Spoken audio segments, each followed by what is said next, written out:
Assalamualaikum warahmatullahi wabarakatuh. Selamat pagi. Hari ini kita bertemu kembali pada mata kuliah promosi kesehatan rumah sakit dan puskesmas, di mana hari ini sudah berada di pertemuan ketiga, di mana pertemuan pertama dan kedua kemarin kita sudah membahas tentang konsep dasar dari promosi kesehatan. Dan hari ini kita akan membahas tentang eh, pengantar manajemen dari promosi kesehatan, yaitu rumah sakit. Adapun beberapa hal yang kita pelajari hari ini adalah tentang definisi dari organisasi maupun lembaga rumah sakit, definisi promosi kesehatan yang ada di rumah sakit, dan juga standar promosi kesehatan yang ada di rumah sakit, serta peluang melakukan program kesehatan yang ada di rumah sakit. Diawali dengan definisi rumah sakit.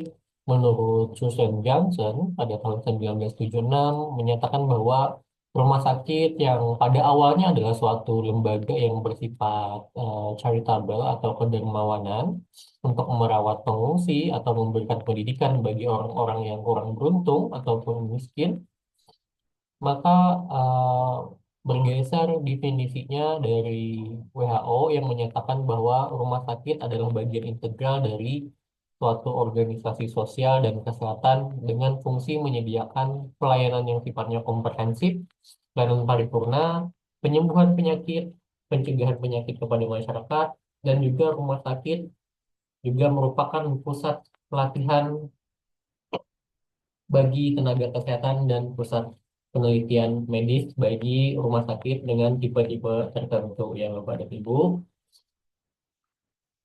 Selanjutnya, eh, menurut Undang-Undang Indonesia, yaitu tentang rumah sakit, di sini menyatakan bahwa rumah sakit adalah institusi pelayanan kesehatan bagi masyarakat dengan karakteristik tersendiri yang dipengaruhi oleh perkembangan ilmu pengetahuan kesehatan, kemajuan teknologi, dan juga kehidupan sosial ekonomi masyarakat, yang harus tetap mampu meningkatkan pelayanan dan lebih bermutu dan juga terjangkau oleh masyarakat agar terwujud derajat kesehatan yang setinggi-tingginya. Jadi kesimpulannya dari ketiga definisi tadi dinyatakan bahwa yang namanya rumah sakit itu adalah sebuah institusi pelayanan kesehatan yang menyelenggarakan pelayanan kesehatan perorangan secara paripurna atau komprehensif tadi dalam menyembuhkan penyakit atau juga dalam bentuk pusat pelatihan dan penelitian kesehatan.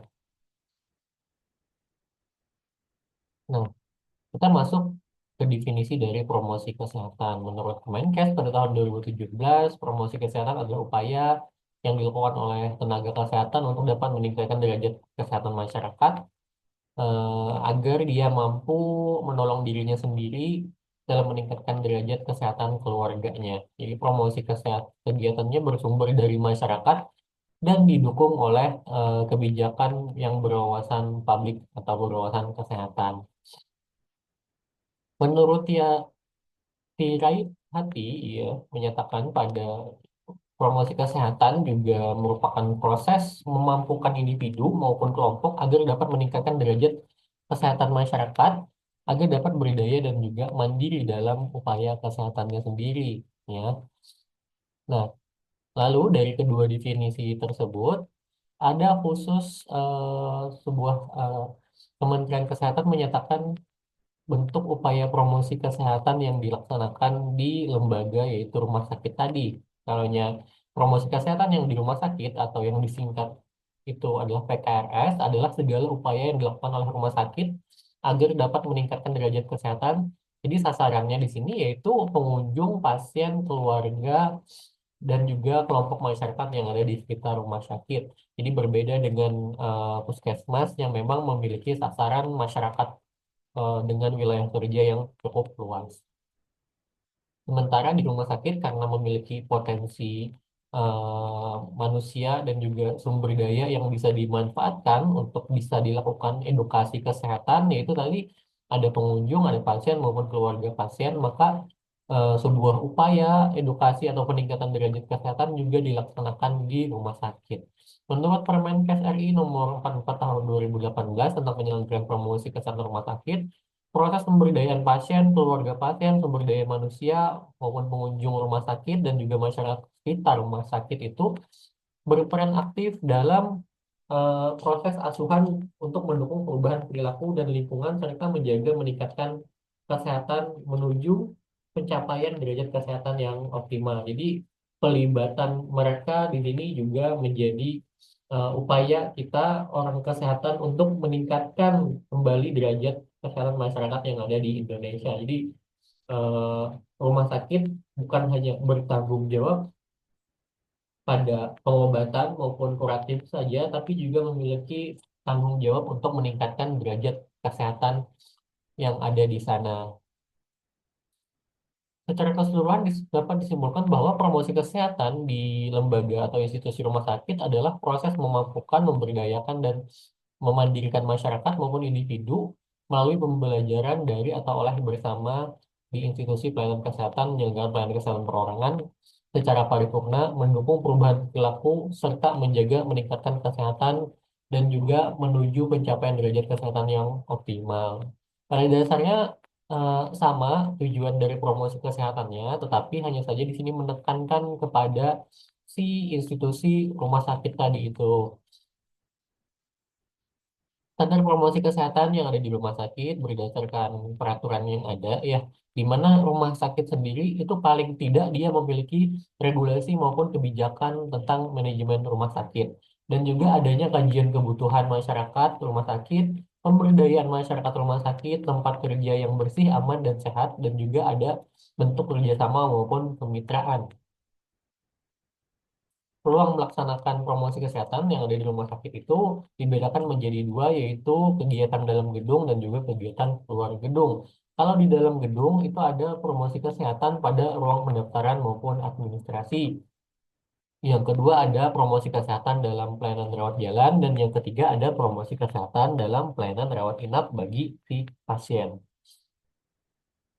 Terus ada promosi kesehatan dalam pelayanan penunjang medik bagi pasien, promosi kesehatan dalam pelayanan bagi klien maupun orang sehat, dan promosi kesehatan yang ada di ruang pembayaran atau pembayaran rawat inapnya. Jadi di setiap kesempatan yang ada di dalam proses pelayanan yang ada di rumah sakit itu harus ada diselipkan tentang upaya promosi kesehatan baik dalam bentuk brosur, terus poster, baik dalam bentuk rekaman, video dan lain-lain itu bisa kita ambil kesempatan untuk memberikan beberapa sedikit atau edukasi tentang kesehatan.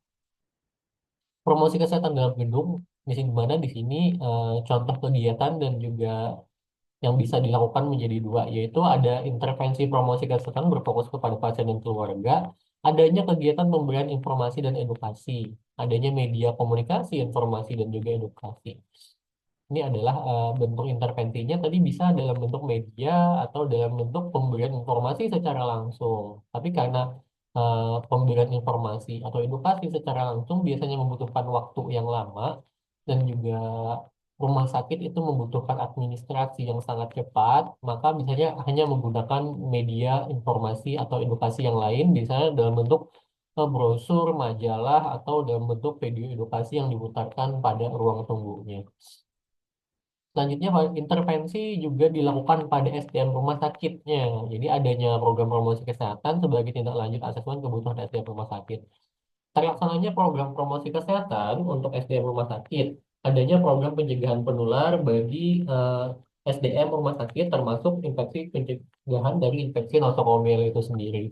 Jadi selain promosi kesehatan berfokus kepada pasien dan keluarga yang datang ke rumah sakit, intervensi promosi kesehatan juga harus dilaksanakan pada SDM yang ada di rumah sakit. Karena tentunya SDM yang di rumah sakit itu lebih rawan untuk terjangkit penyakit atau terkena penyakit yang ada di rumah sakit maupun tempat-tempat yang memiliki resiko penularan penyakit tersebut. Makanya disebut sebagai infeksi nosokomial. Jadi rumah sakit juga harus memiliki tanggung jawab kepada SDM rumah sakitnya untuk dapat memperhatikan tadi kesehatan maupun bagaimana cara mencegah, mengupayakan agar mereka tidak sakit.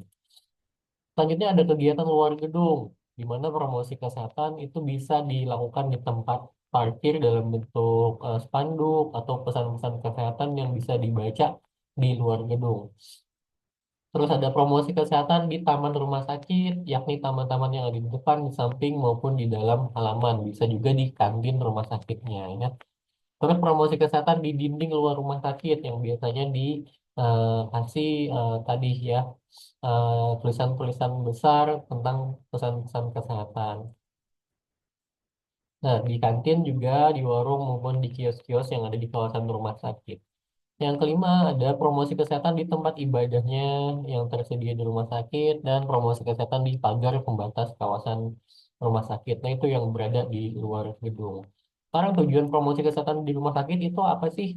Di mana tujuan umumnya di sini adalah mengubah perilaku individu masyarakat di bidang kesehatan. Tentunya masih sama ya.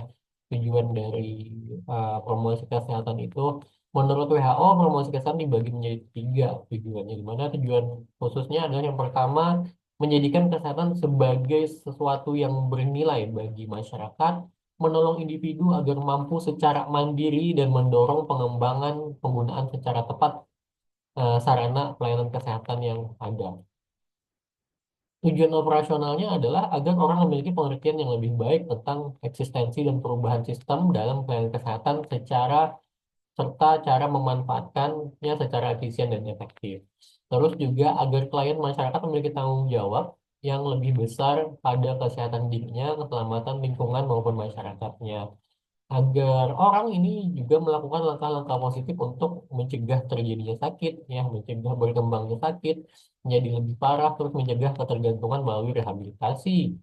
Yang keempat ada agar orang mempelajari apa yang eh, dapat dilakukan sendiri dan bagaimana cara tanpa untuk selalu memberikan pertolongan kepada sistem pelayanan kesehatan yang normal. Jadi rumah sakit sendiri itu memiliki standar untuk pasien yang sudah berobat di rumah sakit tersebut diupayakan untuk tidak kembali ke rumah sakit tersebut dikarenakan ukuran dari kualitas rumah sakit mereka ditentukan dari kembalinya si pasien tersebut ke rumah sakit atau lamanya si pasien tersebut dirawat di rumah sakit tersebut juga menjadi indikator apakah rumah sakit tersebut memiliki kualitas yang baik atau mutu yang baik atau tidak. Jadi dengan adanya upaya promosi kesehatan maupun upaya untuk mencegah kembalinya penyakit tersebut kepada si pasien itu akan meningkatkan kualitas dari rumah sakitnya. Nah, si Green ini eh, Hendrik Lauren Green menyatakan bahwa ada tiga tingkatan dalam eh, promosi kesehatan. Yang pertama ada tujuan program merupakan pernyataan apa yang akan dicapai dalam periode waktu tertentu. Kalau kita membuat program kan ada capaian, ada cakupan yang harus eh, dibuat dan dihubungkan dengan status kesehatan. Yang kedua ada tujuan pendidikan, merupakan deskripsi perilaku yang akan dicapai untuk mengatasi masalah kesehatan. Dan yang ketiga ada tujuan perilaku, merupakan pendidikan atau pembelajaran yang harus dicapai oleh perilaku yang diinginkan. Oleh sebab itu tujuan dari perilaku berhubungan dengan pengetahuan dan sikapnya. Kata Lawrence Green, dalam teorinya Preset and Proceed itu menyatakan bahwa salah satu yang mempengaruhi perilaku seseorang itu adalah pengetahuan dan sikapnya. Jadi dalam prosesnya promosi kesehatan itu akan merubah pengetahuan dari si individu atau sikapnya seperti itu. Karena di dalam teorinya si Green itu ada seperti tingkat pendidikan, usia, jenis kelamin, itu adalah hal yang tidak bisa dirubah atau yang menjadi variabel demografinya. Tetapi di sana ada salah satu atau dua variabel seperti pengetahuan dan sikap yang memang masih dirubah yang bisa dengan menggunakan promosi kesehatan tadi itu. Promosi kesehatan rumah sakit ini mempunyai bermacam-macam tujuan sesuai dengan sasarannya, yaitu bagi pasien, bagi keluarga, dan bagi rumah sakitnya. Kalau bagi pasien itu mengembangkan perilaku kesehatan dan juga mengembangkan perilaku pemanfaatan fasilitas kesehatan. Yang untuk bagi keluarga pasien di sini di mana tujuannya adalah membantu mempercepat proses penyembuhan pasien keluarga tidak tertular, dan membantu agar tidak menularkan penyakit ke orang lain. Untuk yang bagi rumah sakit, nah tadi ya, jadi karena pasien tersebut cepat sembuhnya dan tidak kembali lagi ke rumah sakit tersebut, maka terjadilah peningkatan mutu, meningkatkan citra rumah sakit, dan meningkatkan angka hunian rumah sakit atau board of capacity rate yang berhubungan dengan tadi kualitas rumah sakit tersebut. Selanjutnya ada pentingnya promosi kesehatan di rumah sakit karena efektivitas dari proses pengobatan selain dipengaruhi oleh pola pelayanan kesehatan yang ada, sikap dan keterampilan para unit PKRS juga sangat dipengaruhi oleh lingkungan, sikap, dan pola hidup si pasien dan keluarga pasien serta tergantung pada tingkat kerjasama positif antara personal kesehatan dengan pihak pasien beserta keluarganya. Jadi kalau orang memiliki keluhan dengan penyakit tertentu yang memang mengharuskan mereka mengubah pola hidup mereka, maka hal tersebut harus benar-benar berkesinambungan. Jadi kalau orang dengan keluhan penyakit kronis tertentu, apabila dia masih menganut pola hidupnya sendiri, maka dia akan dijamin akan kembali ke rumah sakit tersebut dengan keluhan yang sama. Seperti itu. Jadi eh, untuk selain rumah sakit itu bisa tadi menyembuhkan orang, juga sangat dipengaruhi tadi oleh sikap lingkungan dan juga pola hidup si pasien yang bisa kita upayakan untuk diedukasi untuk bisa merubahnya menjadi sehat tadi. Jadi tujuan dari promosi kesehatan rumah sakit adalah terciptanya masyarakat rumah sakit yang mampu menerapkan pola hidup bersih dan sehat melalui perubahan pengetahuan, sikap dan perilaku pasien yang ada di rumah sakit, serta pemilihan lingkungan rumah sakit dan dapat memanfaatkan semua pelayanan rumah sakit yang disediakan dengan baik.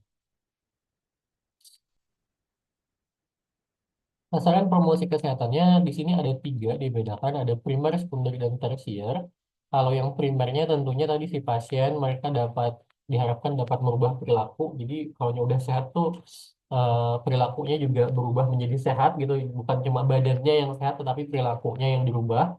Terus sasaran sekundernya adalah pemuka masyarakat seperti pemuka adat, terus juga nakes dan organisasi kesehatan berperan sebagai panutan dan kelompok yang menekan untuk perilaku tadi itu diterapkan. Sedangkan sasaran tersiernya adalah membuat kebijakan publik, ya, memberlakukan kebijakan yang mendukung peningkatan derajat kesehatan masyarakat.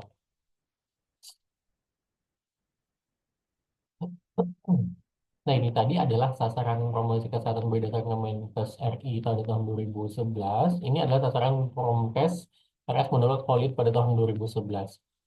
Kalau menurut Polid, ini sasaran primernya adalah kelompok masyarakat yang diubah perilakunya, seperti kepala keluarga, ibu hamil, dan seterusnya. Sasaran sekundernya adalah tokoh masyarakat, dan sasaran tersiernya itu adalah penyedia prasarana. Kembali lagi kepada tadi si pejabat yang ada di sana dan memiliki kemampuan untuk menghasilkan regulasi maupun kebijakan. Ini menurut Noto Atmojo, sasaran primernya adalah pasien, sasaran sekundernya adalah petugas kesehatan atau nakes yang ada di sana, dan sasaran tersiernya adalah kepala dinas maupun direktur RS yang lagi-lagi tadi adalah orang-orang yang memiliki kapasitas untuk membuat regulasi maupun kebijakan. Menurut Permenkes, nah ini menurut Permenkes, sasaran promosi kesehatan di rumah sakit itu ada pasien, terus pengantar pasien, baik itu keluarga maupun siapapun yang mengantar. Terus ada klien sehat, orang yang berkunjung ke klinik yang hanya sifatnya konseling. Terus petugas RS yang menjadi panutan, pengetahuan sikap dan perilaku harus konsisten. Dan pasien rawat inap, katanya disediakan bahan bacaan dan poster dan leaflet. Terus ada ruang luar RS. Di sini melakukan bina suasana pada para pengantar maupun pasien dan juga penjenguk. Selanjutnya ada sasaran promosi kesehatan rumah sakit menurut Permenkes pada tahun 2018 tentang penyelenggaraan promosi kesehatan ada pemerintah pusat, kepala maupun direktur rumah sakit, SDM RS, terus pasien, keluarga pasien, pengunjung RS, masyarakat sekitar, dan pemangku kepentingan terkait.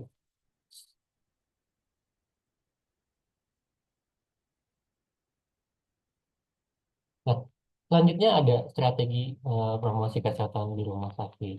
Baik, sebelumnya Bapak dan Ibu, apakah ada pertanyaan tentang materi kita hari ini? Kalau ada pertanyaan, silahkan tanyakan di grup. Untuk materi selanjutnya tentang strategi promosi kesehatan akan kita bahas di pertemuan minggu depan. Baik, untuk hari ini sampai di sini perkuliahan saya hari ini, Bapak dan Ibu. Jangan lupa untuk mengisi absensi perkuliahannya yang ada di grup. Saya mohon izin undur diri. Wabillahi taufiq wal hidayah. Wassalamualaikum warahmatullahi wabarakatuh.